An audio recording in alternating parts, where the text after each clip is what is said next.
10h35, podemos começar a reunião. Então, bom dia a todos. Nós hoje temos uma reunião clínica. O professor Jair me avisou que não poderá estar presente porque ele está participando remotamente da Assembleia da Associação Mundial de Psiquiatria.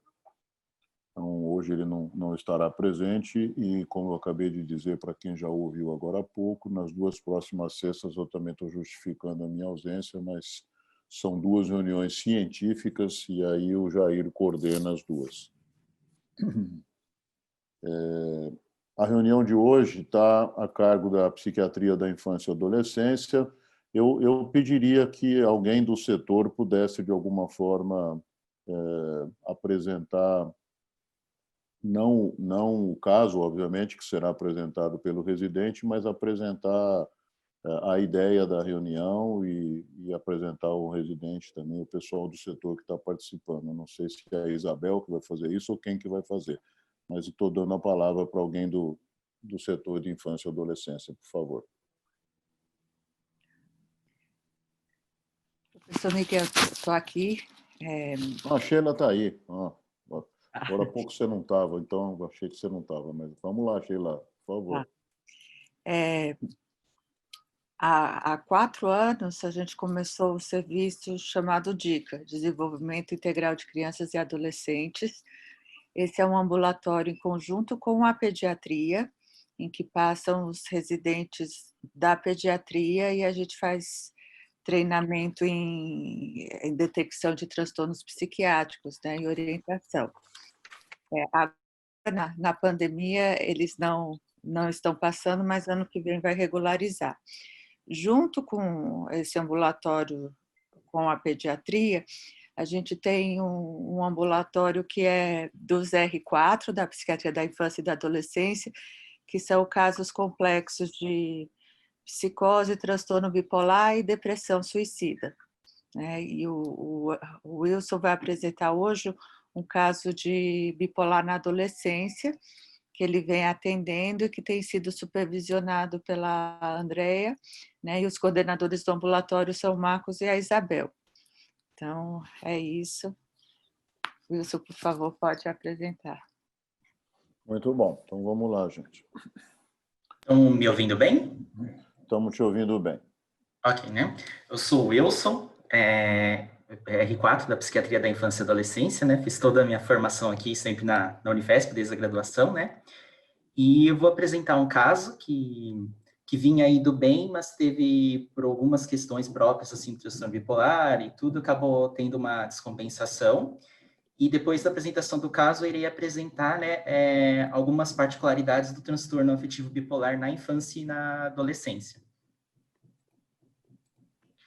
Bom, né, a paciente é DAS, atualmente com 17 anos, está no 2º ano do ensino médio, numa escola técnica estadual, mora com os pais e a irmã mais velha, é cristã. A triagem foi feita no serviço, né, de psiquiatria da infância e adolescência em 18 de agosto de 2015. Na ocasião, ela tinha 12 anos e estava no 6º ano do ensino fundamental. Ela inicialmente tinha sido encaminhada do pronto-socorro do Hospital São Paulo em junho de 2015, né? Anteriormente, né, antes de 2018, né, o pronto-socorro de psiquiatria do departamento a porta era no Hospital São Paulo, né? Por conta de discurso e comportamento desorganizados. Dizia ser a mãe de Jesus, né, Maria, tomava banho diversas vezes por dia e chegou a correr atrás de um menino de uma maneira mais desorganizada. Ela chegou no ambulatório usando risperidona 1 miligrama de manhã e 1 miligrama à noite. Da história, né, a queixa, né, foram crises desde março de 2015, e a história pregressa, né, da moléstia atual, né, a paciente ela era descrita como previamente tímida, tinha sempre um bom desempenho escolar, até que em março de 2015 ela teve um episódio que durou 4 dias, autolimitado, com redução de necessidade de sono, sentia poderes especiais para controlar pessoas, dizia ser a Maria, mãe de Jesus, e na ocasião ela não procurou, assim, a família não procurou hospital, mas foi orientada pelo padre da igreja que procurasse uma psicóloga, que ela chegou a fazer algumas sessões após esse episódio e ela sugeriu o encaminhamento para a psiquiatria. Em abril, ela teve um novo episódio semelhante, de 4 dias também, espontâneo, sem fator desencadeante, também autolimitado. Até que em junho, ela teve junho de 2015, né, do mesmo ano, ela teve uma nova crise, mas bem mais intensa, chegando a ficar 3 dias sem dormir. Tinha isso de acreditar que era Maria, tinha essa coisa de poderes de controlar outras pessoas, além de ler os seus pensamentos. Tinha muitos pensamentos autorreferentes, achava que tudo era em relação a ela, se sentia vigiada, se sentia meio que coordenada, né, tudo. E chegou a correr atrás de um menino da escola na rua. Dizia também que ela chegava a falar que se sentia-se muito poderosa, sempre em cima com as palavras dela, né, que ficou em cima do salto, e negava outros episódios psicóticos prévios ou outros episódios de humor como sintomas depressivos prévios, né, de histórias. Esses 3 episódios, né, foram os primeiros, né. E em junho, que ela procurou o Hospital São Paulo e foi feita esse encaminhamento e essa prescrição de risperidona. De antecedentes pessoais de desenvolvimento, não tem nenhuma alterações, não tinha histórico de problemas escolares prévios, uso de substâncias, e na família, sem antecedentes psiquiátricos. Assim, ela sempre teve boas notas, nunca teve problemas de precisar de recuperação na escola, nunca tinha tido queda no rendimento escolar por qualquer motivo, nada assim que chamasse muita atenção. De início, ficou com uma hipótese diagnóstica de um provável TAB do tipo 1, por conta desse episódio de mania com sintomas psicóticos. Já no final do ano, ela teve redução da risperidona para 1,5 mg por dia, por conta de sedação. Foi solicitados exames gerais, ressonância magnética de crânio, para descartar causas orgânicas de psicose, e encaminhamento para psicoterapia. Porque o que chamava a atenção, né, além das características, né, de mania, né, do humor mais velado, redução de necessidade de sono, delírios grandiosos, apesar do contexto místico-religioso, ela tinha muita alteração de consciência do eu, nessa situação de sentir que controla e lê o pensamento de outras pessoas. Então, ela sentia um quadro um pouco mais grave, e mais polimórfico também. E aí, agora, depois, né, que ela foi admitida no ambulatório, né, no final de 2015, ela manteve essa estabilidade do humor, não tinha tido novos sintomas psicóticos. Diminuiu a sedação depois do ajuste medicamentoso, e ela passou a ter queixas, assim, de sofrer muito bullying por causa dos sintomas na escola, né, quando ela teve os sintomas na escola, se sentir muito culpada, passou a ficar mais isolada, em alguns momentos passou a dormir algumas noites na cama dos pais, e nos exames gerais estavam sem alterações, aguardava a psicoterapia e a ressonância de crânio, que é exame de imagem um pouco mais demorado, mas ela conseguiu depois no primeiro semestre de 2016. No 7º ano, ela começou, né, o 7º ano, em 2016, e ela fala que as médias foram menores que nos anos anteriores, por conta né, da crise de mania. Ela sentia-se muito culpada por conta dessa crise, também por conta do bullying que sofria, também por conta da queda importante do rendimento escolar. Ela não chegou a precisar de recuperação, ela passou em médias assim mais raspando nesse ano, né, no 6º ano, mas não chegou a necessitar de apoio extra. Ela também, por conta das consultas frequentes, ela queixava-se bastante, que tinha que ir direto, toda semana na terapia, tinha que ir consultas muito periódicas, né, no ambulatório, por exemplo, quinzenal, e foi feita uma psicoeducação também, explicando para a família do que é o transtorno, né, que é a necessidade do tratamento. E aí, né, foi feita, né, proposta a introdução de lítio, chegou no primeiro semestre até 600, né, com a proposta de redução da risperidona até suspender. Nesse semestre, ela não teve nenhum sintoma psicótico de polarização do humor. E a ressonância veio sem alterações. No segundo semestre de 2016, boa parte do tempo estava estável, glicemia de julho, né, com a dose de 600 mg, com 0,6 equivalente por litro. Porém, em setembro, ela começou a falar que estava sofrendo mais bullying e estava oscilando mais humor, chegando a ficar mais ansiosa. E aí visto um risco, né, de ter uma nova crise, foi aumentado o lítio para 900, que também teve um prejuízo funcional importante de queda das notas no terceiro bimestre, né, em agosto e setembro.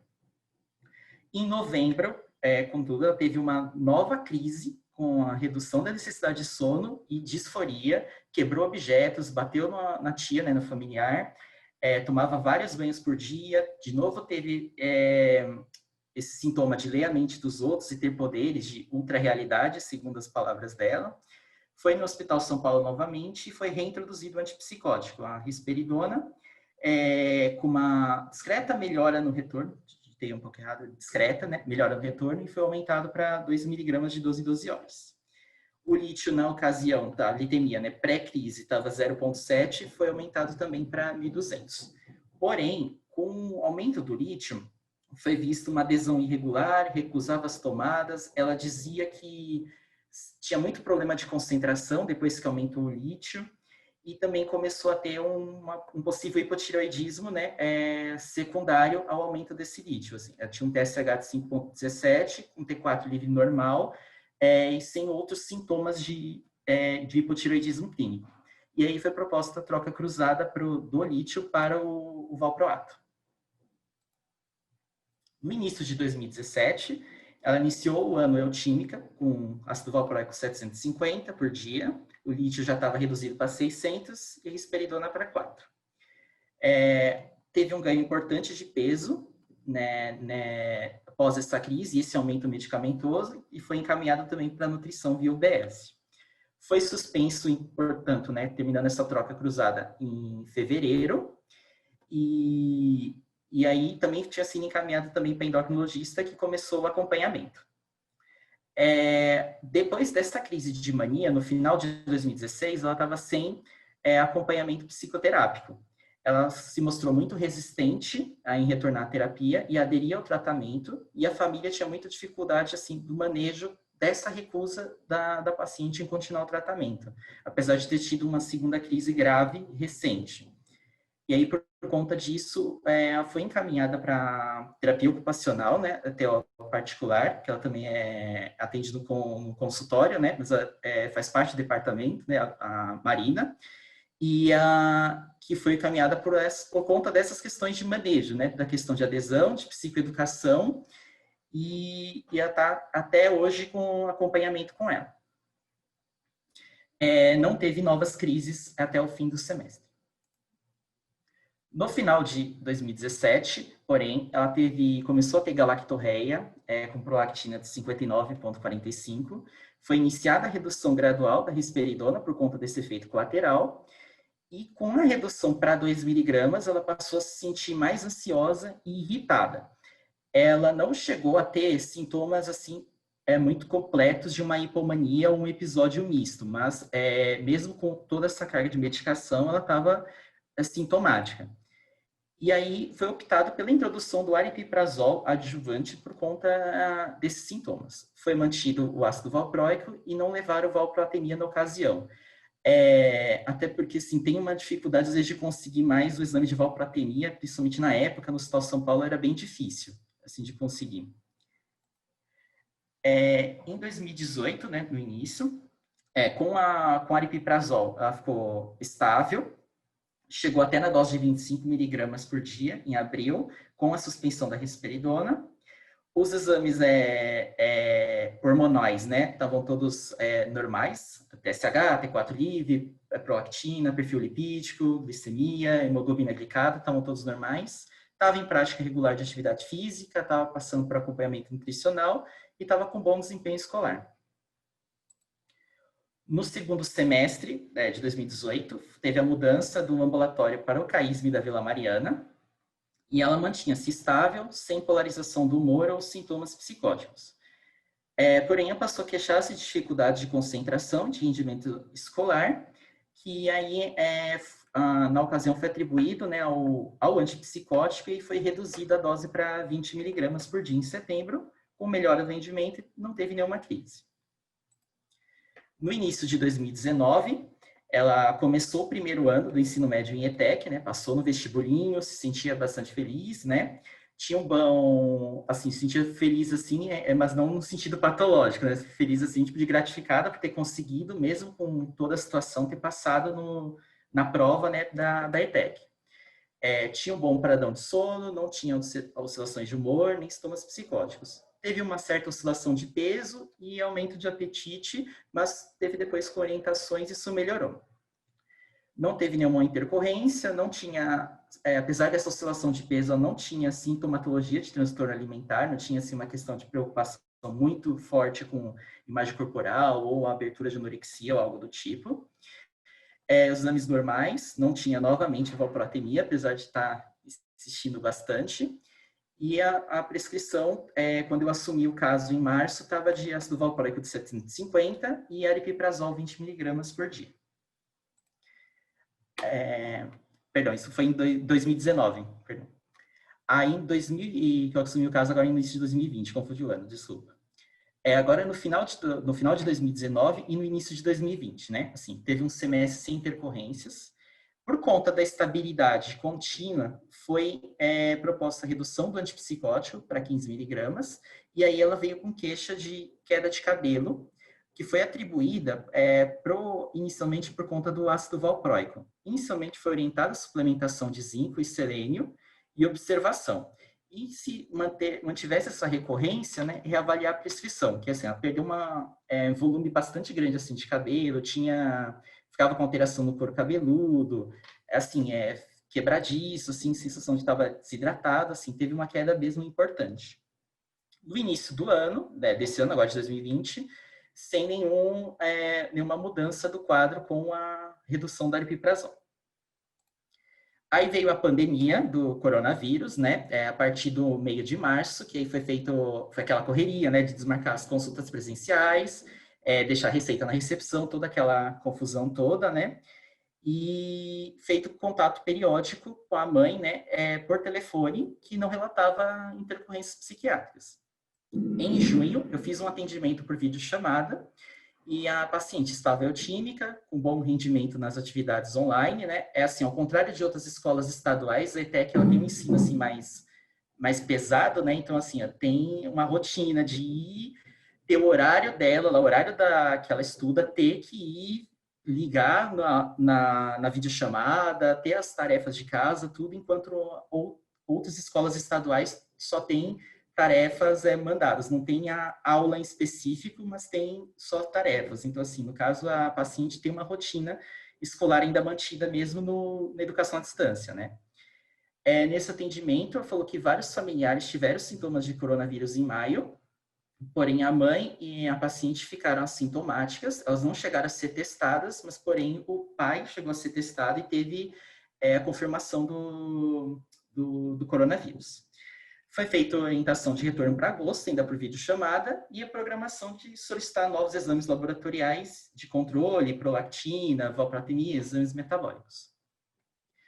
Aí, em 14 de agosto, a mãe solicitou que esse atendimento fosse por presencial, por conta dessa piora de queda de cabelo, e de fato, assim, teve uma piora assim, visível, desde a vez que eu tinha visto ela em junho para agosto. Na ocasião, ela estava estável, sem outros efeitos colaterais, sem alterações de humor, e tinha um bom rendimento escolar no EAD. A gente discutiu, né, revisamos, né, as medicações, tudo, e programamos diminuir o ácido valproico para 500 e aumentar o aripiprazol para 20, com retorno em setembro, retorno tipo, breve em setembro. Porém, no dia 31 de agosto, ela começou um quadro de redução da necessidade de sono, aumento de energia, dançava e ria de madrugada, a ponto dos vizinhos chamarem os pais, falando que estava incomodando bastante, estava com muito barulho. E por telefone, orientei o retorno do valproato para 750 e antecipamos o retorno em uma semana. Porém, no dia 2 de setembro, ela teve uma piora, passou a recusar a medicação, ficou disfórica com familiares e na consulta por videochamada com a terapeuta. E aí orientamos a mãe a levar no pronto-socorro do CAISM, por conta desses sintomas mais graves de disforia, né? E foi orientada a troca cruzada do aripiprazol para olanzapina, devido a essa mania, e estava na ocasião sem sintomas psicóticos. Inicialmente foi começado a olanzapina, 5 mg manhã e noite, o aripiprazol reduzido para 10 e mantido o ácido valproico. 2 dias depois, no retorno ambulatorial, ela ainda estava com alguns momentos de disforia e de hipervigilância, assim, qualquer barulho que eu via no corredor, ela já virava para tentar entender o que era. Não tinha delírios, nem comportamento alucinatório. E assim, a crítica ainda estava muito prejudicada. Na supervisão, a gente aumentou a olanzapina para 5 mg de manhã e 10 à noite. Na outra semana, no dia 11 de setembro, ela teve melhora importante, ficando boa parte do tempo, né, durante a semana eutímica e dormindo melhor. Em alguns momentos, né, durante a semana, ela tinha vários episódios de choro, pois ela contou para mim na consulta que sempre tem medo de ter novas crises. A gente orientou a reduzir o aripiprazol para 5 e solicitamos os exames para poder dar entrada na LNE, né, da liberação do alto custo para a olanzapina. No dia 25, a mãe falou que tinha se confundido na posologia e não tinha reduzido o aripiprazol para metade do comprimido de 10. A paciente estava eutímica, com retorno do funcionamento acadêmico basal na participação das aulas e das lições já antes da crise, não tinha queixas de sonolência diurna, iniciou a academia novamente, né, que foi o período assim que começou a ter a reabertura das academias, né, e tinha perdido 900 gramas, né, até uma surpresa que foi até que ela já estava em uso já de olanzapina, já numa dose mais alta. Ela estava na ocasião com IMC de 28,64, ela já esteve em mais alto peso e maior IMC do que o atual. Aí orientamos novamente redução do aripiprazol para 5 e mantidas as demais medicações. No dia 2 de outubro, ela estava eutímica, ela queixava-se um pouco de sonolência pela manhã, fala novamente da queda do cabelo e sem outras intercorrências. Aí no próximo retorno, né, que vai ser hoje, a gente programou a suspensão do aripiprazol e futuramente tentativa de manter a monoterapia com olanzapina. Assim, a ideia é a gente suspender o ácido valproico depois. No dia 2 também, a gente fez uma avaliação neuropsicológica breve com a neuropsicóloga do ambulatório, a Liege, só que ela não pôde estar hoje, ela pediu para eu apresentar brevemente assim, que ela fez, né? Que foi uma avaliação breve para rastreio do nível de eficiência, né, intelectual dela e posterior discussão se vai precisar de mais alguns dados mais aprofundados, né? E os dados relevantes que ela referiu para a Liege, que assim, que ela fala que se sente muito exausta, não consegue relaxar, não consegue se concentrar e esquece das coisas. Ela diz que trava muito, não consegue conversar direito e que esquece o que ela vai falar, não consegue puxar da memória. Ela fala muito de sofrer por antecipação, dificuldade de fazer novas amizades. Assim, ela fala que tem muita ansiedade, assim, por que ela vai falar comigo, assim, por que ela vai falar comigo e tudo mais. Ela tem bastante disso, assim, dessa questão mais relacionada à timidez. E ela fala assim, se sente muito, no contexto dessas relações, se sente muito desvalorizada algumas vezes também. Isso ela também queixa bastante. E aí, né, ela, assim, né, mais brevemente, assim, né, sobre o que da avaliação, né, ela continua trazendo, assim, mesmo nos testes, nas atividades mais projetivas, ela sempre tem medo de perder o controle de tudo, ela tenta sempre pensar de tudo e perder o controle perder a consciência, né, e ela sente muito dessa questão de, assim, se sentir muito angustiada, a ideia de que ela pode ser descartada, de que ela pode ser jogada no lixo, de que as outras pessoas não podem valorizar ela. Ela chega a falar que é muito dependente das outras pessoas, que ela fala que não consegue ligar, por exemplo, numa pizzaria para poder pedir uma pizza. Ela se sente muito tímida, precisa de ajuda de outras pessoas para poder fazer outras. Ela fala assim, né, de muito de coisa assim, de um vazio que só o outro preenche. Ela fica assim, medo de ficar sozinha. E se eu nunca tiver ninguém, como eu vou ser, já que eu sou bastante dependente.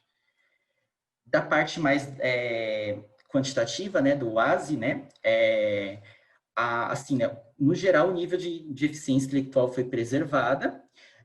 Tem algumas coisas assim que foram mais baixas, né, que é mais principalmente relacionadas à flexibilidade e à distração. Então, assim, ela tem dificuldade, às vezes, de sacar o óbvio, precisa de explicações mais extras, mas por conta dessa dificuldade de flexibilização que ela apresenta, né, que foi essa alteração. Chegou a ser mais limítrofe, assim, mas as outras características, né, os outros testes são mais normais ou até média superior, e aí é o que dá numa média mais de inteligência, né, de QI mais normal, uma faixa normal. E aí, assim, né, a amplitude, assim, né, ela tem uma aprendizagem mais lenta, assim, né, conforme vai fazendo os testes, ela precisa de bastante repetição para poder conseguir realizar as tarefas. Foi observado também uma evocação imediata e tardia abaixo do esperado para a faixa etária, nesse momento, assim, pós-crise.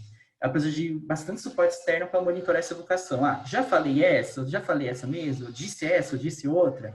Então, isso que foram as alterações que foram vistas nessa avaliação neuropsicológica breve. Eu não consigo explicar muito sobre isso, porque eu não tenho muita familiaridade com os testes, mas eu tinha conversado com a doutora Liege sobre essas alterações. Aí um resumo assim, do caso, né, desde o início.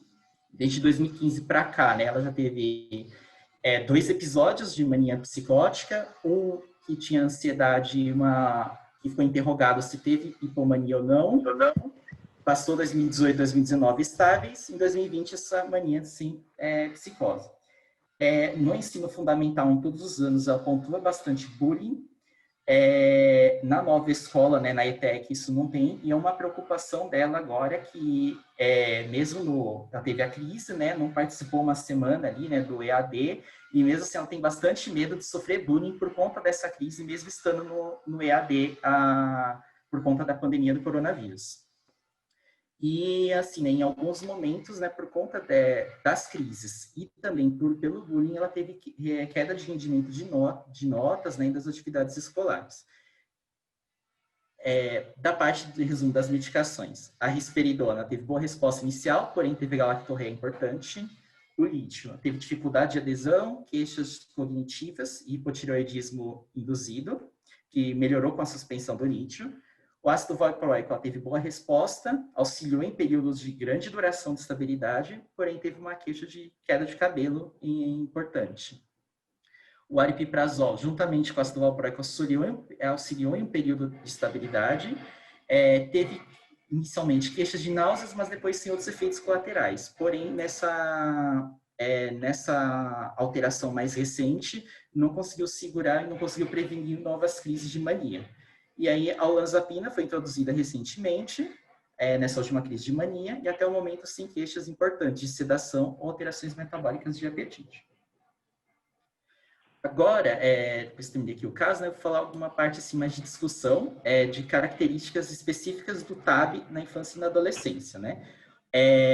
Menção honrosa dos slides ao Cláudio, que foi uma aula que o Cláudio ajudou a preparar, né, no nosso curso da Psiquiatria da Infância e Adolescência, então está bem, assim, bem resumido. Os impactos, né, do TAB. Provável sexta causa de incapacitação em 2020. O início antes dos 18 anos tem um pior prognóstico por conta de maior gravidade, tende a ser mais refratário, ciclos mais curtos, pior desenvolvimento acadêmico e social, maior taxa de diabetes, obesidade, maior suicidabilidade e aumenta em 90% a chance de um novo episódio de humor na vida. A gente pensar assim que na infância e na adolescência a gente está tendo crises, né, bem graves sobre um cérebro que está em desenvolvimento ainda. As taxas diagnósticas aumentaram mais recentemente e a prevalência maior que se imaginava, assim, né? 0,6% da população pediátrica em geral, os dados são mais ou menos similares durante o mundo, dependendo das amostras de psiquiatria infantil entre 17% e 30%, e pelo menos 1/3 das crianças hospitalizadas por transtornos psiquiátricos têm a hipótese de transtorno afetivo bipolar. Dos fatores de risco, né? Acho que um dos principais é do desenvolvimento e da história familiar, porque, assim, 1 em cada 4 crianças com pais com transtorno bipolar tem um grande risco de desenvolver o transtorno. De parte ambiental, tem a questão de trauma, negligência, uso de substâncias e também o uso de antidepressivos, né, que podem precipitar uma um episódio, né? E de parte de mencionar assim, tem os sintomas subsindrômicos, aqui às vezes mais ou menos inespecíficos, assim, que normalmente demoram para chegar no atendimento especializado. E aí que realmente são labilidade afetiva, insônia, ansiedade e até mesmo sintomas psicóticos. No diagnóstico na infância, né, acho que principalmente tem que ser tem que avaliar os sintomas, os fatores de risco, manutenção e proteção, ter as informações dos pais, o que os próprios pacientes trazem e também, principalmente, uma parte importante é na escola, né? Ver o desempenho escolar, quando que teve quebra do rendimento, em que situações que teve quebra desse rendimento. Se foi em aula, se foi nas tarefas, se foi no comportamento na sala de aula, entre outros. Agora, no online, né, no EAD, está mais difícil assim, essa avaliação para a escola. O curso, né, assim, né, tem alguns pródromos mais comuns, tanto para episódio maníaco, né, que assim, seria aumento de energia, elevação do humor, redução de necessidade de sono. Foi o que aconteceu com a paciente, que ela teve 2 episódios breves, assim, curtos, de 3, 4 dias, que não chegavam a preencher os critérios, né, mais assim, mais formais para o DSM, mas já tinha uma alteração importante, até que teve o primeiro episódio maníaco duradouro, que necessitou de ida ao pronto-socorro. E de parte dos episódios depressivos, assim, alteração de energia, de sono, cognitivas, indecisão, pressão de fala e dificuldade acadêmica. Esses são os pródromos mais característicos. E assim, até 1/3, né, dos pacientes tiveram uma depressão, assim, inicialmente ditas como unipolar, pode eventualmente evoluir, né, para transtorno bipolar após o início do tratamento, ou se não foi tratado adequadamente.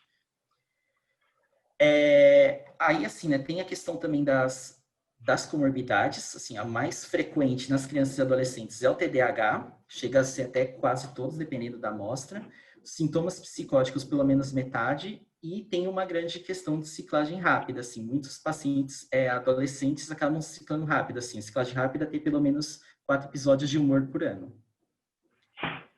E assim, né, tem...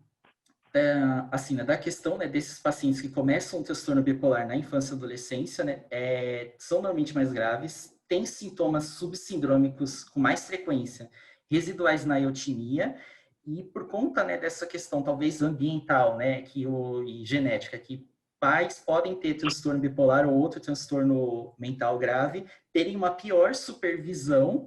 E tendo essa pior supervisão, aumenta o risco de ter outros fatores que podem o paciente ter uma nova crise, como, por exemplo, privação de sono. Não ter uma boa supervisão de horário de dormir, horário de levantar, pode levar a uma privação de sono que pode precipitar uma crise de mania.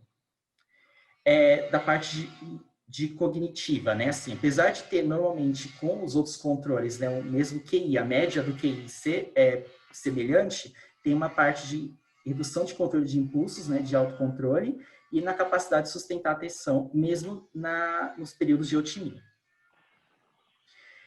Tem a questão também do prejuízo funcional, que apesar de ter uma boa, após o primeiro episódio, ter uma grande chance assim, de remissão, a recuperação funcional não é sempre, né, apenas 40% voltam ao basal após o primeiro episódio, e a recorrência em 2 anos é estimada em 80% de novos episódios, tanto de mania, depressão ou episódio misto.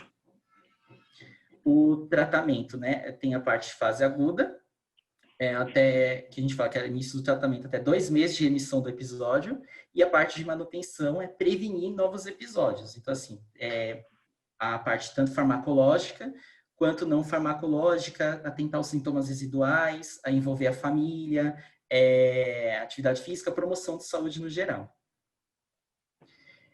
Da parte de evidências, né, na infância e adolescência, assim, né, o que acontece, né, muitas vezes tem a questão mais ética de fazer ensaios clínicos em crianças e adolescentes, principalmente em vários países, né, por conta de, assim, de fazer testar uma medicação comparada com o placebo, sabendo que já tem outra medicação que existe que tem evidência. Então, aí, por conta disso, por questão ética, então, assim, alguns tipos de desenho, né,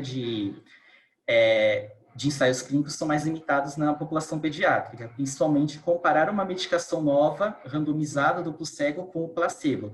Isso é mais complicado de acontecer. Sabendo que principalmente sabendo que o transtorno bipolar é um transtorno mental grave, com grande prejuízo, no momento do desenvolvimento, fazer um ensaio comparando com placebo é bem complicado, assim, isso passar em conselhos de ética. Se não me engano, no Brasil tem muito disso também por conta dessas questões, porque se o paciente tem um paciente menor de idade, tem uma nova crise, porque estava tomando placebo, é muito complicado.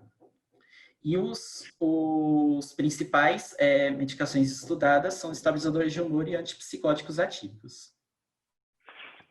E aí, né, tem que tomar cuidado, assim, em relação aos adultos, que assim, né, tem que lembrar que muitas vezes a gente acaba extrapolando os estudos de adultos para a população pediátrica, só que a farmacodinâmica, a farmacocinética muda bastante e ainda também depende das comorbidades e dos transtornos de neurodesenvolvimento que também podem ter comórbidos. Os antipsicóticos atípicos, no geral, nos estudos foram mais efetivos, estabilizador de humor um pouco menos, e são mais sensíveis a efeitos colaterais metabólicos. Então, principalmente, né, essa questão de olanzapina, né, que é mais complicada em síndrome metabólica. E, assim, tem que tratar as comorbidades, né, assim, quando tem a comorbidade de TDAH, tem sempre o receio, assim, né, de produzir um estimulante e ele ter uma nova crise psicótica ou de mania, né, mas eles são relativamente seguros, junto com uma adequada estabilização de humor e evitar antidepressivos na fase de manutenção. Na parte, assim, de mania aguda, né, de primeira linha, com mais evidência, assim, tem o lítio, né, a medicação mais antiga, né, e os antipsicóticos atípicos, risperidona, epiprazol, quetiapina, zenapina, com níveis variados de evidência. A olanzapina, com menor nível, por conta da questão metabólica, ela é considerada como segunda linha. E como terceira linha, o divalproato, que apesar de ter ensaios clínicos negativos, por experiência em adultos, acaba sendo extrapolado para a infância. E se tem sintomas psicóticos no episódio, bom associar o antipsicótico atípico. Não é recomendado, né, com resultados negativos, o uso da oxcarbazepina. Na depressão aguda, um dado interessante é que teve alta resposta a placebo nos ensaios clínicos randomizados. De primeira linha, aprovado acima de 10 anos, está Latuda, né, a lorazidona. Segunda linha, litia-lamotrigina, com menor nível de evidência. E terceira linha, combinação UFC, né, olanzapina e fluoxetina, mas mais por conta da questão metabólica. E quetiapina adjuvante. Assim, né, tem problemas metodológicos, mas por opinião mais de especialista, é o que tem, assim, de tratamento, né, pegando da experiência clínica, extrapolando para a população pediátrica. E na manutenção, tem poucos estudos, a maioria é até no máximo, assim, de 72 semanas. Pode ser usado lítio, aripiprazol, lamotrigina adjuvante e divalproato. E em menor evidência, sim, os antipsicóticos, como risperidona, ziprasidona, quetiapina e zenapina. E na parte de comorbidades, se tem TDAH, é indicado metilfenidato, tem o achado de lítio para transtorno de uso de substâncias e terapia cognitivo-comportamental, se tem transtornos ansiosos comórbidos. Aqui na tabela mostrando as aprovações de cada medicação pelo FDA, né, e no geral as de transtorno bipolar, no geral são a partir dos 10 anos de idade, para quase todas, e para mania ou episódio misto para olanzapina a partir dos 13 anos. Dos sintomas, né, acho que os efeitos colaterais os mais comuns são sedação e sonolência, e também com efeitos gastrointestinais. Lembrar também, né, da questão do ganho de peso, aumento de apetite com os antipsicóticos atípicos e com lítio e com o divalproato. E também, né, também tem que lembrar também dos efeitos, né, extrapiramidais que podem acontecer com alguns pacientes, a hiperprolactinemia também, principalmente com os antipsicóticos. E a lamotrigina, né, também tem a questão do rastro cutâneo, que também é uma coisa que tem que sempre ser levada em conta. E da parte agora da psicoterapia, né, o objetivo é psicoeducar, né, psicoeducação, explicar para os familiares, né, o que é o transtorno, a necessidade do tratamento contínuo, aumentar o engajamento da família, reduzir o prejuízo pela doença, prevenir recorrências, manejar o pós-crise, né, assim, essa questão escolar, que é bem importante. E tem vários modelos que foram estudados, né, focado na família, cognitivo-comportamental e psicodinâmica. Os pontos positivos do tratamento psicoterápico, né, perdão. Trabalha os estressores psicossociais, tem resultados assim mais duradouros, pode reduzir fatores que conferem vulnerabilidade e fortalecer estratégias de resiliência, como, por exemplo, nessa paciente, a lidar assim, melhor, ter maior resiliência com o bullying e no pós-crises, por exemplo, que é um fator assim que atrapalha muito nela de conseguir ficar engajada na adesão ao tratamento. E ela requer mais tempo, né, e esforço que a medicação, pensando mais um tratamento assim, mais a longo prazo. E é essencial envolver a família. Os pais também têm que reconhecer as suas próprias vulnerabilidades, né? E também tem a questão também de culpa dos pais, né? Nossa, assim, trabalhar também os sentimentos dos pais, a interação entre eles e os filhos. Conta, né, que os pais podem sentir muita culpa de ter um filho, né, que tem um transtorno grave, potencialmente pode ser muito incapacitante. Será que ele vai conseguir trabalhar? Será que ele vai conseguir se formar na escola? Vai viver internado? Vai precisar tomar remédio pro resto da vida? Então, são outras questões muito importantes também que serem trabalhadas no tratamento psicoterápico. Da parte de psicoeducação, né, foi visto que tem um efeito protetor, assim, na conversão, né, o de sintoespecificação, né, que seria aquele do espectro bipolar para tipo 1, tipo 2, que tenha episódios mais determinados, assim, aqueles pacientes têm sintomas subsindrômicos, acredita que pode estar no espectro bipolar, mas não tem ainda um episódio bem delimitado. E a terapia familiar, né, pode ser tanto individual também, ou quanto em grupo, ou focada mais na família mesmo, assim, né, mais sistêmica. E, assim, né, só repetindo, né, mais assim, né, importante sempre falar da psicoeducação e da comunicação e da resolução de problemas. E os resultados são positivos tanto para adultos e adolescentes com transtorno bipolar e também nos jovens com risco para transtorno bipolar, como, por exemplo, familiares que têm familiar de primeiro grau com transtorno. E acho que é isso.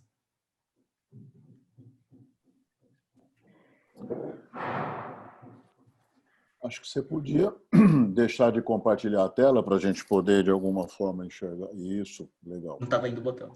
Bom, antes de mais nada, Wilson, parabéns, uma excelente apresentação, não apenas do caso, como a revisão teórica a respeito do transtorno bipolar, no caso aqui, especificamente mais sobre a adolescência, né? Mas, enfim, a questão teórica você abordou desde a infância. Muito legal, acho que foi excelente a sua apresentação e eu queria pedir aqui para as pessoas que querem falar ou fazer perguntas se inscreverem pelo chat para eu poder, de alguma forma, enxergar isso. Mas eu queria começar fazendo dois comentários.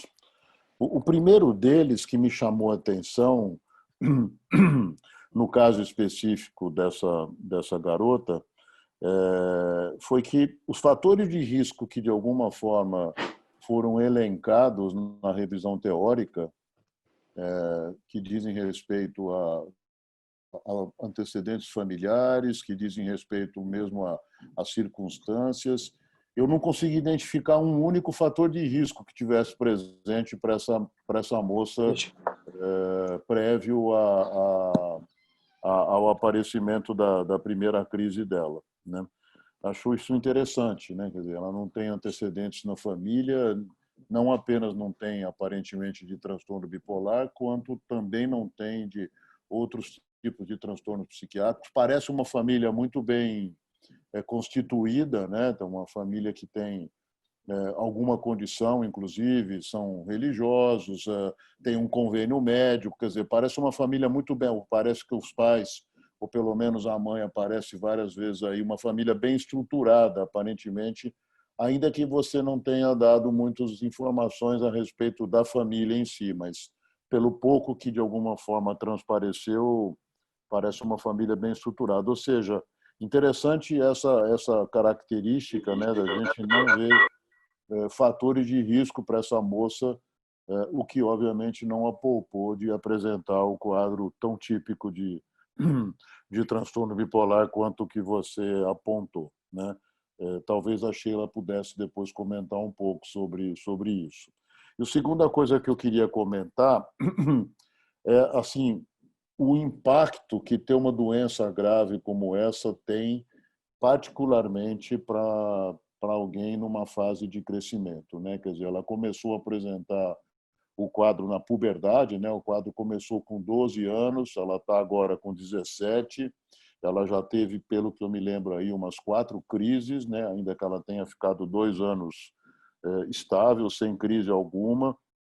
Mas assim, o impacto que isso tem na pessoa dela, né? O que de alguma forma tem a ver com essa desvalia, esse desamor, e que é o que de alguma maneira a gente costuma denominar de autoestigma, né? Quer dizer, a pessoa não só ela pode passar a ser estigmatizada pelas suas relações, no caso, por exemplo, aí o bullying que ela passa a sofrer na escola por conta de ter tido a crise, ou as crises de mania que ela apresentou, inclusive de mania psicótica, mas assim a própria estigmatização que ela mesma faz a respeito do que acontece com ela, o que é até certo ponto muito compreensível, né? Uma pessoa tão jovem se vê diante de uma situação com essa gravidade, com uma perspectiva de alguma forma carregar essa doença para o resto da vida, certamente não é uma coisa muito fácil, né? E aí isso me linka com a questão da psicoterapia, né? Foi falado de psicoeducação, obviamente que esses trabalhos são no geral trabalhos internacionais, então há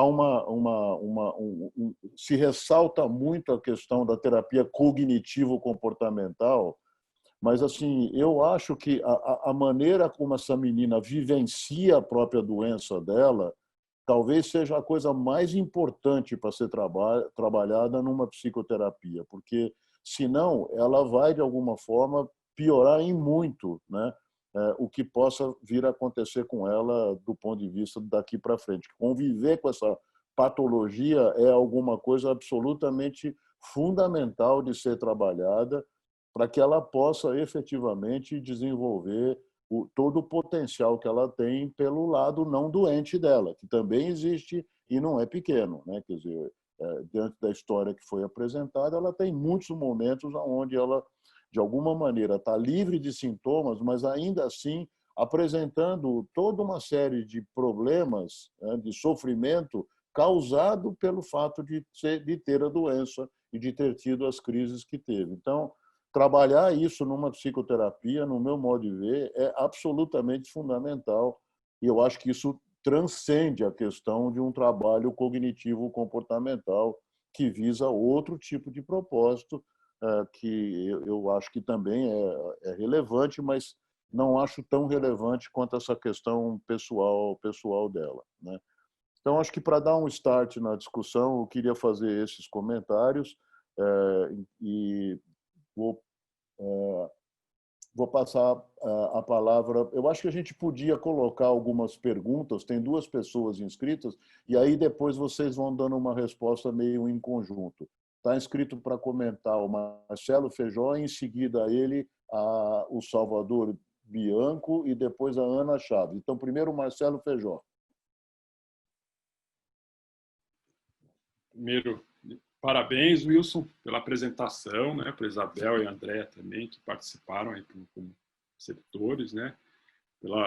Muito bem apresentado, né? Um caso muito grave, né? De uma menina com um quadro no início muito precoce, já com 4 crises que ela teve. Então, isso, né, mostra que o prognóstico é muito reservado, né? Apesar dos esforços que vocês estão fazendo, acho que a ideia é como preservar essa menina, né, e fazer com que ela tenha menos perdas cognitivas, afetivas, relacionais e consiga se engajar aí na vida dela, né? Então, já tem muitas questões já com bullying, com autoestima, como o Miguel falou, Mas eu queria comentar assim, que esse quadro, né, assim como o último quadro que a gente viu aqui na reunião clínica, semana retrasada, é um quadro onde os sintomas psicóticos são proeminentes, né? São crises, né, onde tem sintomas psicóticos e ficam esse quadro que fica entre o quadro esquizofrênico, né, e o quadro bipolar. São quadros onde esses sintomas são predominantes. Tem, lógico, que o conteúdo, a forma, tem uma ilação, uma coisa expansiva. Não tem como a gente não dar o diagnóstico de mania e, consequentemente, bipolar. Mas a questão fica com o tratamento, né? Acho que o aripiprazol, né, que vocês tentaram, é uma primeira linha pelo CAMAT, né? Menos a olanzapina, que ficou agora, por questões, eu acho que está em segunda linha, por conta principalmente dos efeitos colaterais, tolerabilidade, como que isso vai ser? Porque é uma paciente que vai precisar de um tratamento a longo prazo, né? Se vocês...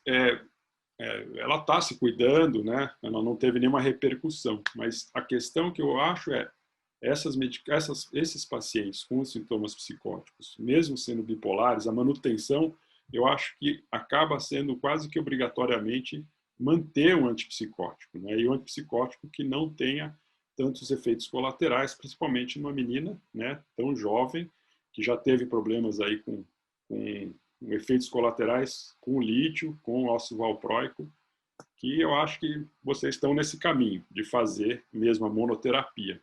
Mas eu fico pensando se vocês não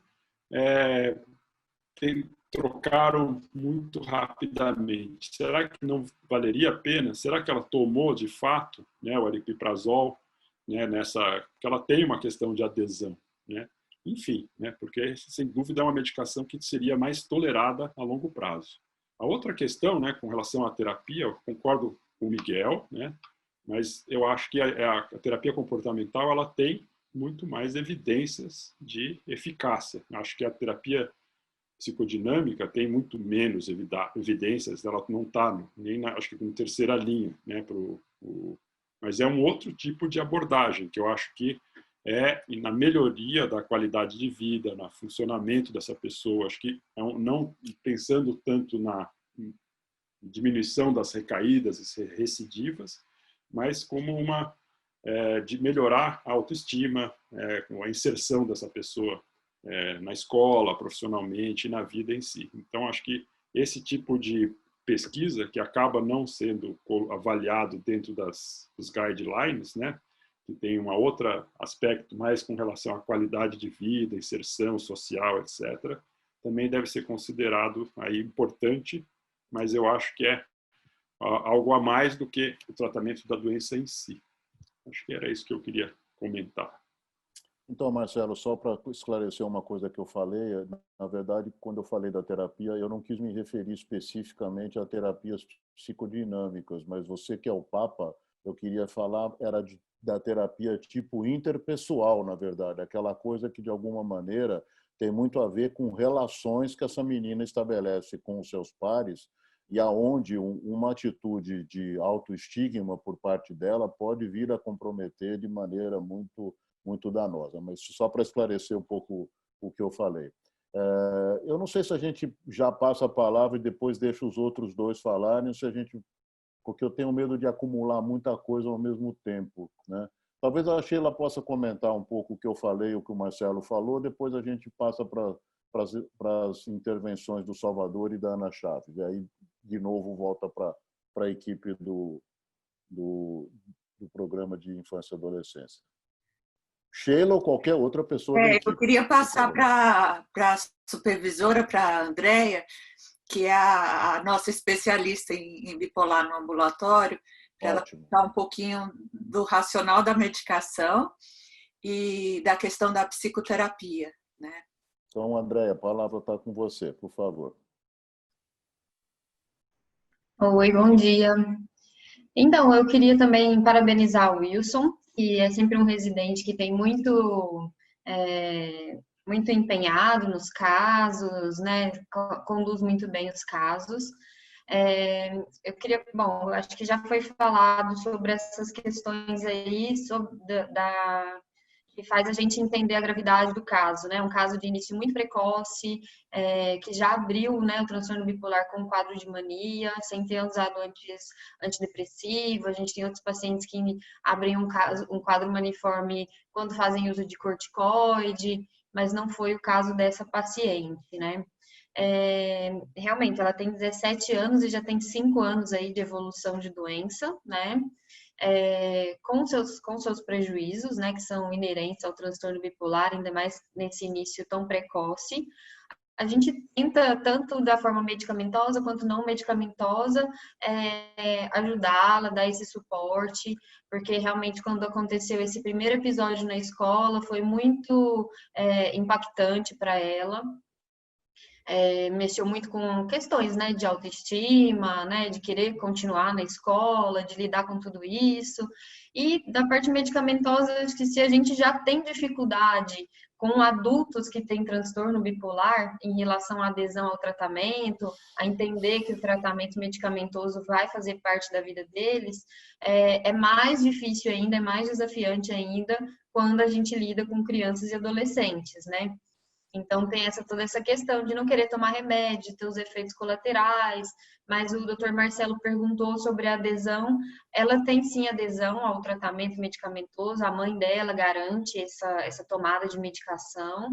Ela, apesar, né, de ter suas questões aí, a mãe garante a tomada da medicação, ela adere sim bem ao tratamento. Por hora, a olanzapina, ela teve uma boa resposta à olanzapina, ela por hora não teve ainda efeitos colaterais, mas concordo que a gente tem que acompanhar tanto a parte metabólica quanto a parte de peso, né? Assim, começou a medicação há pouco tempo. O aripiprazol, infelizmente, não conseguiu segurar esses novos episódios aí de mania dela, né? Ela até, não sei se vocês lembram aí, ela até demorou mais tempo ainda para reduzir o aripiprazol do que a gente tinha programado, né? Por uma dificuldade aí de entendimento da mãe em relação a isso. Ela até ficou com uma dose mais alta, um tempinho maior do que o programado, mas infelizmente o aripiprazol não impediu que ela tivesse um novo episódio aí de hipomania ou mania, né? Ele vinha escalonando para uma mania. Eu fiz contato com a Marina, não sei se a Marina está aqui participando, a Marina que é a TO, que acompanha a paciente já a longo prazo, que tem uma base de Winnicott no acompanhamento dela. A paciente tem muito bom vínculo com a profissional e a família também, né? E eu fiz um contato com a Marina e ela falou, olha, Andréia, ela nunca vi esse comportamento ao longo de todo esse tempo que eu a acompanho, ela nunca se mostrou disfórica nos atendimentos, mas assim, estou percebendo que não tá legal, que ela não tá estável, como eu estou acostumada a vê-la. Então, acho que é isso, assim, nesse momento que a gente tá, a nossa proposta, né? Caso a olanzapina a gente não consiga manter por efeitos colaterais, acho que ela teve uma boa resposta, mas caso a gente não consiga manter por efeitos colaterais, acho que a gente aí vai pensar em talvez trocar pela clozapina. Acho que seria uma opção. Foi até o que a gente pensou, mas que na pandemia seria inviável, né? Por isso que foi para a Olanza. Uhum. Por dificuldade de fazer exames, de atendimentos semanais, presenciais, para a gente ver exame, coleta de exame, né? Então, a clozapina aí, pelo menos no começo, tem esses dificultadores. Mas é, sim, uma opção aí, caso a olanzapina não consiga. Legal, Andréia, muito obrigado. Salvador Bianco, com a palavra. Olá. Eu achei interessante a colocada naquele slide sobre a etiologia, os fatores predisponentes da patologia, em que aparecem questões ambientais importantes durante a infância, como negligência ou trauma. Eu achei interessante porque isso coincide, isso nos faz pensar nessas descobertas recentes da biologia a respeito dos fatores epigenéticos, né? Nós estamos habituados, nós fomos formados e habituados a pensar de uma forma que atualmente pode se chamar genocêntrica, né? em que os fatores genéticos são absolutos e determinantes, principalmente das patologias constitucionais ou genéticas. Mas as descobertas recentes vêm trazer muitas questões novas a esse respeito, chamando a atenção para as questões ambientais, né? Tanto as questões ambientais precoces, como as questões ambientais posteriores, durante o curso da doença. Então, nesse sentido, eu senti um pouco falta de uma história de vida da paciente, uma história cuidadosa de vida, porque essa história é importante no sentido terapêutico. Seja qual tipo de terapia que possa ser feita, o conhecimento da história de vida é importante, porque podem ser agentes causais, de uma certa forma, que são importantes de serem conhecidos, lembrados, trabalhados, né, elaborados.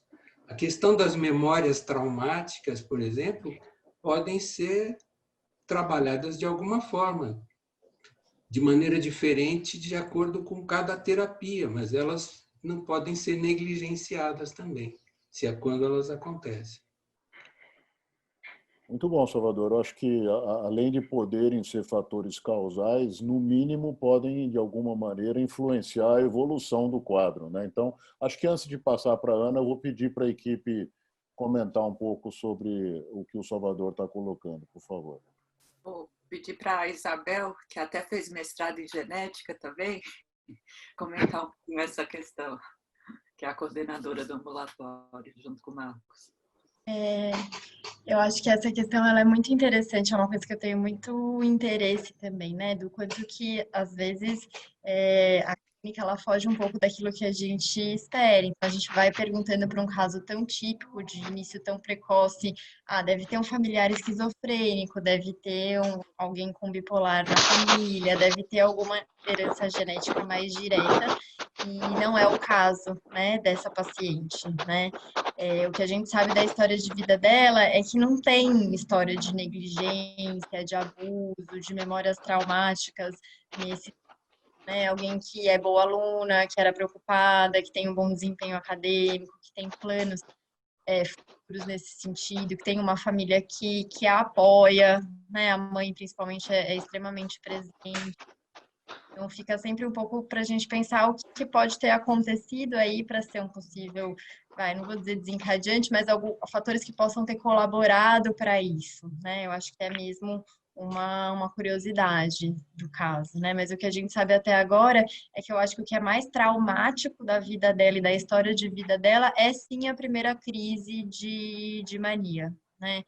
E aí é muito claro, eu acho que é traumático para qualquer ser humano, mas fica uma coisa muito importante na vida de uma adolescente, ela repete isso várias vezes, assim, do que é ter corrido atrás, literalmente, de um menino na adolescência, na frente de todo mundo, no meio da escola, sabe?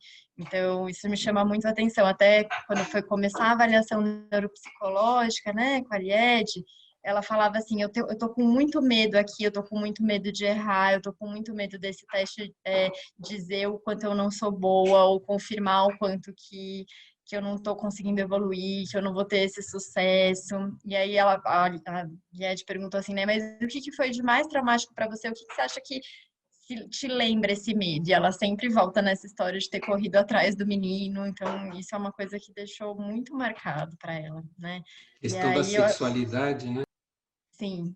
Acho que a sexualidade ela é difícil na adolescência de maneira geral, mas para a menina eu acho que ela ainda é mais difícil, né? E ela é vista ainda de outro jeito. Então, o bullying com a mania ter sido numa menina e não num menino, eu ainda acho que tem uma intensidade maior, uma dificuldade maior para ela. Mas esse caso que a gente escolheu trazer é um caso que realmente Não foi por isso que a gente escolheu, né? A gente escolheu o caso pela plasticidade, pelas crises, até pela dificuldade de tratamento, né? A gente vai fazendo pequenos ajustes de medicação e até com pequenos ajustes a coisa acaba eclodindo em crises, mas a verdade é que a gente investigando não tem nenhuma história, nem de abuso, nem de negligência, nem de outros traumas, memórias traumáticas, a não ser a partir dessa primeira crise, né? Assim como a gente não tem antecedentes genéticos importantes. Legal, Isabel. Estava pensando aqui que isso aconteceu com 12 anos, né? A primeira crise, que foi inclusive a tal que ela correu atrás do menino. Eu queria saber, o menino devia ter mais ou menos a mesma idade que ela, por aí. Fico imaginando como é que vai ficar esse ter corrido atrás dele, para ele, na história de vida dele, como é que vai ser isso contado daqui a algum tempo. Mas, enfim, vou passar a palavra agora para a Ana, que é uma pessoa que tem uma experiência bastante grande com inícios de quadros de natureza psicótica. Acho que, de alguma forma, tem uma contribuição a dar aqui, além de possíveis perguntas ou comentários que ela possa nos oferecer. Ana Chaves, com a palavra. Bom dia a todos. Eu não achava que era ser um caso da infantil, eu achava que era da interconsulta, acho que estava errado lá. Bom, enfim, achei bem interessante a apresentação, acho que o Wilson fez uma boa apresentação, e foi interessante ver, porque assim, até então eu não tinha tido contato, a não ser pelos residentes, como que é feita essa questão da questão dessa coisa do transtorno bipolar, como, né, é lidado dessa forma. Não, assim, eu sei que é feito dessa forma, vocês estão dentro dos guidelines e todas essas coisas, né? Mas se essa menina tivesse ido para o primeiro episódio psicótico, ela teria sido tratada totalmente diferente. Então, assim, não é que está errado ou eu estou certa, mas existe duas correntes, eu acho que bem importantes na questão da psiquiatria, que é essa, que é a questão de você fazer um diagnóstico precoce de um quadro de mania na adolescência, ou de esquizofrenia, ou de qualquer outra coisa. E outra corrente, que é mais ligada à questão do pessoal, principalmente americano, canadense, e que tem essa preocupação muito grande com essa questão do diagnóstico, e uma outra parte, que são as pessoas que trabalham com intervenções precoces em psicose, tanto afetivas como não afetivas, em não tentar tanto pensar na questão do diagnóstico, e principalmente quando a pessoa, né, lógico, se ela tem só um transtorno de humor, só humor é uma coisa, mas quando tem um quadro psicótico que é necessário o uso de um antipsicótico, se fixar muito mais na questão de usar o antipsicótico. Então, assim, uma das coisas que me chama a atenção, por exemplo, usar ácido valproico na adolescência é uma coisa meio complicada, principalmente pela questão da questão dos efeitos colaterais e da possibilidade de você ter provocar ovários policísticos, né? Então, assim, é uma coisa que às vezes que a gente acaba eu não recomendo. Não que está errado, não estou criticando isso, entendeu? Assim, mas assim, é interessante a gente ver como que pode, em duas instituições, terem abordagens completamente diversas a respeito de um caso. O que me chama a atenção? Essa menina, apesar de vocês acharem que ela está indo tomar uma letra, eu nem ETEC, gente. A ETEC é um lugar difícil de entrar, não é uma coisa assim que é tão fácil. Então, ela não está tendo uma perda neurocognitiva a ponto, né, dessa coisa que vocês põem aí. De repente, o que me chama a atenção é que o transtorno bipolar agora virou uma esquizofrenia, né? Quer dizer, virou aquela coisa que não tem mais jeito, a pessoa vai ter que estar a vida inteira atrás do remédio, essas coisas todas. Quer dizer, lógico, vai ter que tratar com remédio, mas assim, virou esse desfecho clínico negativo, né? Que antes era o da esquizofrenia. E que seria a esquizofrenia befrênica, né, no início na adolescência, que não tem mais jeito, de repente o transtorno bipolar virou uma esquizofrenia. sei, é uma coisa que eu acho que é interessante a gente pensar nisso, porque passa que, por exemplo, nos intervenções precoces, a gente tenta ter uma visão mais otimista a respeito do que está acontecendo com a pessoa e sempre está atrás de fatores que estejam associados às recaídas. Por exemplo, o bullying é uma coisa é uma coisa super comum de recaída, né? A pessoa ter o bullying. Ela engordar, ela ter todas essas coisas. Quer dizer, uma das coisas que a gente fazia bastante, que a gente não tem conseguido fazer, principalmente com adolescentes e mulheres, era entrar com olanzapina no início e depois mudar para aripiprazol, por causa dos efeitos metabólicos. É uma coisa que a gente tem. Bom, eu estou há 20 anos fazendo esse coisa de primeiro episódio, né? E a gente atende adolescente desde os 13 anos. Então, assim, era uma coisa que a gente tinha um certo sucesso nisso. Quando o aripiprazol saiu do alto custo, isso virou um problema. E a gente sempre tenta deixar a menor dose possível. Então, assim, eu acho assim curioso, né? Como é que pode ter duas abordagens tão diferentes? Não que, quer dizer, não tem uma coisa certa ou outra errada, mas é muito diferente, né? É uma coisa que fica até confuso para os residentes, né, entenderem um pouco essa questão. Por exemplo, a questão de autoestima é uma questão da psicose em geral. A autoestima está associada ao desenvolvimento de psicose, de quadros psicóticos. Todos os pacientes, você vai ver, acha que não vai conseguir. Então, assim, são coisas que me chamam a atenção, mas, assim, quem vai fazer? São correntes, eu acho que diferentes de observar o mesmo fenômeno, não sei lá. Ok. A equipe quer comentar? Na verdade, eu não entendi muito a grande diferença, né? O que, assim, de maneira geral, na psiquiatria da infância e adolescência, uma vez que você começa um transtorno, que seja até uma questão simples, né? Uma fobia, né? A partir do momento que você tem isso, você tem um prejuízo na vida da criança que nunca está delimitado só aquele momento. A partir do momento que, por exemplo, você tira a criança da escola, você deixou de ter todo um treinamento informal de habilidades socioemocionais, resolução de problemas, etc. Então, isso é muito claro na psiquiatria da infância como um todo, que a gente tem que ver essas questões muito além. O que é muito evidente na literatura de bipolar é que o psicoeducacional é mandatório, né? A gente não pode... o tratamento não é focado no bipolar, mas a gente não pode não dizer o que é o bipolar, até porque ele é muito distinto à mania, à depressão, e se a gente quer pegar isso logo no início, a gente tem que explicar que na mania vai tomar muito banho, vai falar muito, vai ficar mais sexualizado, na depressão não vai tomar banho, vai ficar quietinho, sem vontade de nada. Então, isso é mandatório, o próprio psiquiatra já deve começar a fazer isso, porque é muito claro da literatura de adulto, a de criança, que isso é o que faz com que o paciente venha tratar mais rápido e mudar o prognóstico, né? Quanto à questão da gravidade, infelizmente, o que tem se visto cada vez mais é que o transtorno bipolar na infância tem vindo cada vez mais cedo e cada vez mais grave, né?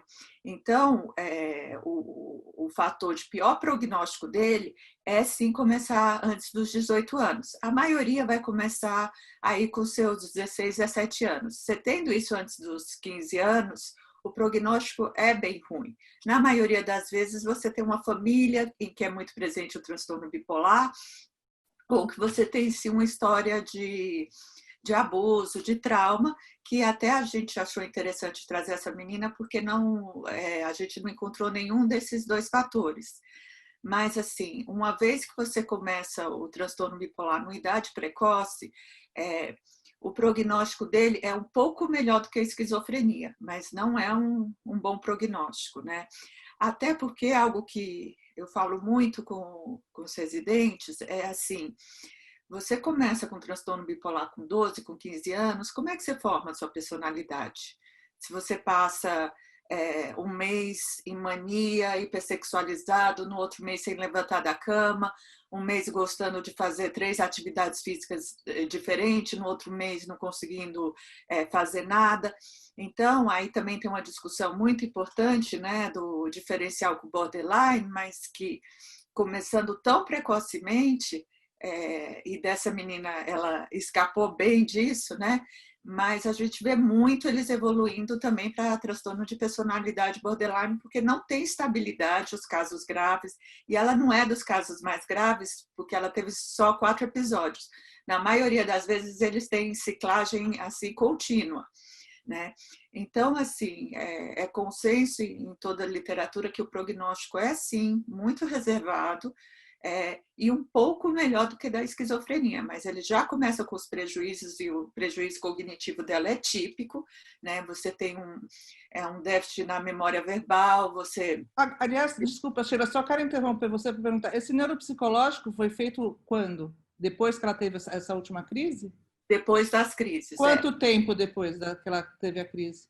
Acho que 1 mês depois. É muito precoce você fazer, né? Porque, em geral, você tem que fazer 6 meses o neuropsicológico, né? Para você ter uma avaliação melhor da questão. Em bipolar, o que acontece? Na maioria, o caso dela é um caso mais semelhante a de um adulto do que até de própria criança. A gente não, mas eu sei. Mas... a gente não pode esperar 6 meses, porque a chance de ter novo ciclo é muito alta. Não, eu sei, eu estou falando do neuropsicológico em si. Então, mas ficou em eutimia 2 semanas, já é preconizado fazer, porque na infância e na adolescência a gente tem ciclagem muito rápida. Não tem isso de esperar 6 meses. Porque eu entendo, mas assim, o que eu queria entender é porque, assim, geralmente, tudo bem que tem que fazer essa coisa. Quando a gente fez o trabalho com o neuropsicológico em questão de recaída, você tem que ter uma estabilidade de pelo menos um tempo na questão para a pessoa poder recuperar as funções cognitivas, até para você ter certeza que aquilo esteja realmente acontecendo, né? Então, ela teria, eu entendi, mas existe uma eu concordo plenamente, mas infelizmente é o que a gente vê na literatura. O que acontece? A esquizofrenia com sintomas positivos muito graves, você não vai conseguir fazer uma ressonância, um neuropsi. A mesma coisa na mania, uma mania grave, uma depressão grave, você não consegue fazer avaliação. Mas em criança e adolescente melhorou, a gente já faz avaliação, porque a regra é que eles vão estar sempre ciclando. Então, a gente não consegue essa estabilidade por muito tempo. Essa menina é uma exceção, é um caso até mais semelhante para adulto do que de criança. Então, se você pegar os estudos, qualquer estudo, e eu mesmo tenho um estudo neuropsicológico, né, feito nos Estados Unidos, a maioria a gente não consegue eutimia, e quando consegue eutimia, 2 semanas é o padrão. Né? Concordo que ainda não teve uma estabilidade, mas essa é uma doença que é caracterizada pela instabilidade. Né? E o uso de ácido valproico é comum em adolescente e mulher? Extremamente comum, apesar de todos os efeitos colaterais, do ovário policístico, ele é o de preferência nos Estados Unidos, enquanto na Europa é o lítio. Mas qualquer guideline é ácido valproico. Então, é isso que O que tem de diferente é que, assim, além de tirar da psicose, a gente precisa da estabilização. Então, assim, a longo prazo, o que acontece, né? O que a gente tem de maior evidência de estabilização é lítio e ácido valproico. Então, de regra, a gente tem que tentar essas medicações, porque a gente não está tratando só uma psicose, a gente está tratando uma instabilidade. Mas lá no guideline estava como primeira linha lítio, risperidona e monoterapia, né? E ácido e aripiprazol também, né? Sim, mas o que acontece? Aí o guideline que não é bem a prática. Se você for ver o levantamento americano de quantas medicações um adolescente com transtorno bipolar toma, é 3,6 medicações por cada paciente. O que acontece? O transtorno bipolar a gente tem que tratar o aqui e agora e tem que tratar a longo prazo. O aqui e agora, o episódio, ele tem uma resposta eficaz com um antipsicótico, né? Mas, assim, apesar de poucos estudos na infância e adolescência, quase nenhum, né, o maior de 70 semanas, a longo prazo o que vai segurar bem é o estabilizador, usando os estudos de adultos. Então, a gente tira da fase com antipsicótico, mas a gente vai garantir mesmo a estabilização associando um estabilizador. Okay. Esse guideline, até agradecer de novo o Cláudio Gaspar, que a gente usou os slides dele, que são excelentes, né? Esse guideline, tirando esse estudo, a maioria dos outros estudos são de 24 semanas. Então, o que a gente faz? Assim como a gente importa o critério diagnóstico, a gente importa também os tratamentos. Então, de regra, tem que ter uma estabilização do humor. Tá ótimo. Eu queria dar a palavra... Só deixa eu terminar. Então, o que eu estou falando, existe uma diferença, Sheila. Existe, porque essa paciente ela poderia ser classificada como o primeiro episódio psicótico, independente dos sintomas de humor, ela entraria, porque é isso que acontece. Eu só estou falando que existem essas duas correntes. É só isso. É diferente. Só não ficou muito claro para mim qual a diferença dessas duas correntes. As duas correntes são que a gente tenta tratar com antipsicótico, não dar o diagnóstico precoce nas adolescentes, assim, o diagnóstico, a gente, lógico que você preenche o critério, mas a gente, assim, por exemplo, no primeiro episódio a gente faz psicoeducação 12 semanas com família e adolescente, então isso existe, a questão dos sintomas é importante, a questão do sono e tudo isso, mas não se focar tanto na questão do diagnóstico psiquiátrico e que isso vai acá para a pessoa, entendeu? Então, e depois, mais longitudinalmente, a gente pensa um pouco mais nisso e fixar muito mais o tratamento na questão do antipsicótico como estabilizador do humor do que na questão do estabilizador do humor. É o que a gente faz. Assim, a gente está... não estou falando que está errado. Não estou falando que está errado. É só duas correntes diferentes. Eu só queria que a gente não ficasse numa coisa... bipolar, mas uma vez a gente... Por favor, eu acho que está virando uma conversa entre duas pessoas. Acho que já ficou claro o que um lado defende, o que o outro lado defende. Mas não é uma briga isso. Eu não estou dizendo que é uma briga. Eu só estou dizendo que vocês começaram a se repetir e tem mais gente que estava querendo falar. Bom, então, desculpe. Acho que já ficou claro qual que é a coisa que você está ressaltando, já ficou claro o que a Sheila está ressaltando e acho que está começando a haver uma repetição de argumentos que eu gostaria que a gente pudesse seguir adiante. Era só isso, não estou falando de briga, não. O Marcelo está inscrito, depois tem uma pergunta que a Laura colocou que eu vou comentar. Marcelo primeiro. Estamos no fim também, faltam 3 minutos. Eu vou tentar ser breve, só a questão do diagnóstico, né? Quando eu fazia minha residência, ainda numa era pré-DSM, DSM-3, né? Então, apesar de que eu entrei na faculdade, eu era criança ainda, né? Por isso que era pré, não quer dizer, é uma questão de idade. Todas as reuniões clínicas terminavam assim: eu acho que é esquizofrenia, eu acho que é bipolar, eu acho que é um quadro delirante crônico, e vira e mexe tinha alguma discussão, não era com as pessoas dando opiniões, né? Você esqueceu da dissociação histérica. Também, sempre tinha esse. Era 300.1 que falava antigamente. Então, assim, a questão diagnóstica persiste, né? Então, é a perspectiva. Mesmo com os diagnósticos padronizados, esses quadros que ficam nesse limítrofe são mais complicados. Mesmo, acho que aí a questão que está se colocando em termos da medicação, né? Eu acho que todos os outros tratamentos aí têm que ser levados em conta, é com relação ao antipsicótico, né? Então, assim, o estabilização, e acho que o uso do antipsicótico num paciente com delírios e alucinações ainda mais tão precoces é a principal terapêutica. E eu acredito que também como estabilizador, se você pegar o CAMAT, que é o guideline mais recente, a quetiapina, a aripiprazol, a zenapina, que a gente aqui nem usa, são colocados como primeira linha, como estabilizador de humor, né? Mas eu acho que a questão aí é pensar o diagnóstico de uma maneira mais sindrômico do que categorial, né, nessa paciente. Enfim, acho que só para mais uma opção aí entre o que a gente está falando. Bom, eu não sei se a questão fundamental aqui do que estava sendo discutido tem a ver com o diagnóstico, mas sim com, óbvio que está ligada à questão diagnóstica, mas mais do que a questão do diagnóstico tem a ver, no meu modo de ver, com uma diferença de conduta, fundamentalmente, que tem dois tipos de abordagem inicial que eu acho que, de alguma forma, a Ana e a Sheila têm uma opinião algo divergente aí, né?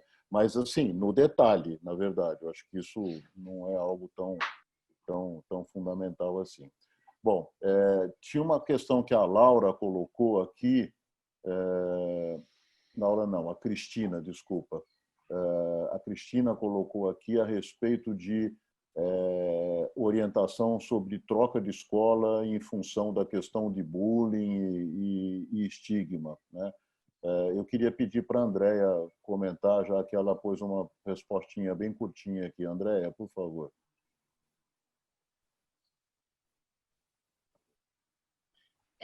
Eu acho que, bom, se eu não estou enganada, se não me falha a memória, ela trocou de escola, assim, na época. Tenho quase certeza que ela trocou de escola na época. Hoje em dia ela está na ETEC, né, fazendo desde o início do ensino médio, e ela perguntou sobre os pontos positivos e negativos da conduta. Entendi que seja da mudança da conduta de mudar de escola, né, depois desse episódio. Eu vejo pontos positivos na troca da escola depois de uma situação como essa, justamente porque ela tinha muitas queixas em relação à repercussão que isso teve, né, em relação aos colegas dela na escola. Eu acho que se isso fosse contribuir para que ela mantivesse as atividades dela acadêmicas, né, que ela sempre foi uma boa aluna, sempre se preocupou com notas, com desempenho, eu acho que se isso fosse positivo para ela, eu não vejo problemas na troca da escola, não. Acho que é uma boa conduta. Acho que isso toca numa outra questão que a Ana levantou, né? Realmente essas escolas técnicas, habitualmente esse vestibulinho para entrar na escola técnica é muito competitivo, né? Então, obviamente que para ela poder ter entrado, pelo menos naquele momento, mostrava que indicava, pelo menos, talvez, que não existisse um comprometimento do ponto de vista cognitivo dela suficiente para prejudicá-la nessa avaliação, né? Houve toda essa conversa a respeito de um momento adequado para fazer o teste neurocognitivo, alguma diferença certamente entre o que a Ana e a Sheila estavam falando, mas na medida em que esse teste foi aplicado para ela cerca de 2 semanas depois da última crise, né? Certamente acho que há uma recomendação de repeti-lo, né? Se possível, já que ela tem uma tendência a fazer períodos de eutimia razoavelmente prolongados, ela chegou a ficar 2 anos sem sintomas, ou pelo menos sem crise, né?